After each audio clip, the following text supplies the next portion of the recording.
2022 Suzuki S-Cross. The SX4 S-Cross is dead. Long live the S-Cross. In a sea of small crossovers, the Suzuki SX4 S-Cross has been eclipsed by the competition, at least in terms of the attention received from the media. We admit we've rarely talked about the subcompact crossover, even though it has been around for quite a while. Originally introduced in 2006 and sold in some European markets as a Fiat Suzuki, the B-segment model is now entering its third generation by eschewing the SX4 prefix.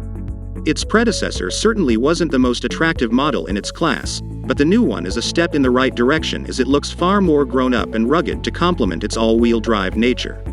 Manufactured in Hungary, the new S-Cross adopts a much large piano black front grille flanked by 3-point LED headlights, lending it a modern appearance.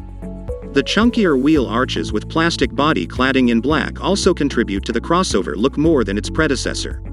Significant changes have occurred at the back as well, since the Suzuki S-Cross now has clear taillights much wider than those of the old model.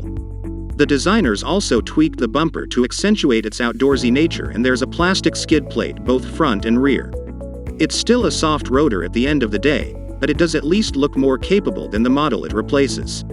While the Japanese brand says it's an all-new model and a complete changeover, we can't help but notice it looks more along the lines of a heavy facelift. That's especially true if you look at the vehicle's dimensions, which have remained virtually the same. It's 4,300 mm long, 1,785 mm wide, and 1,585 mm tall, with a wheelbase measuring 2,600 mm.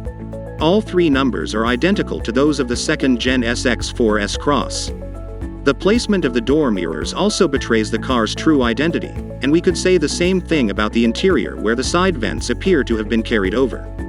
There is a new 9-inch touchscreen mounted at the top of the center console, complete with Android Auto and Apple CarPlay, but everything else looks very familiar. Be it the climate controls, drive mode selector, or the gear lever for the 6-speed manual, we've seen all of them before. Open the hood and you'll find a turbocharged 1.4-liter gasoline engine equipped with mild hybrid tech and developing 127 horsepower, 95 kilowatts, and 235 newton-meters, 173 pound-feet of torque. It's borrowed from the updated Swift Sport and does 0 to 62 miles per hour, 100 kilometers per hour, in 9.5 seconds or 10.2 seconds if you opt for the 4-wheel drive model carrying the Allgrip badge. Aside from the 6-speed manual we mentioned before, there's also an automatic with the same number of gears.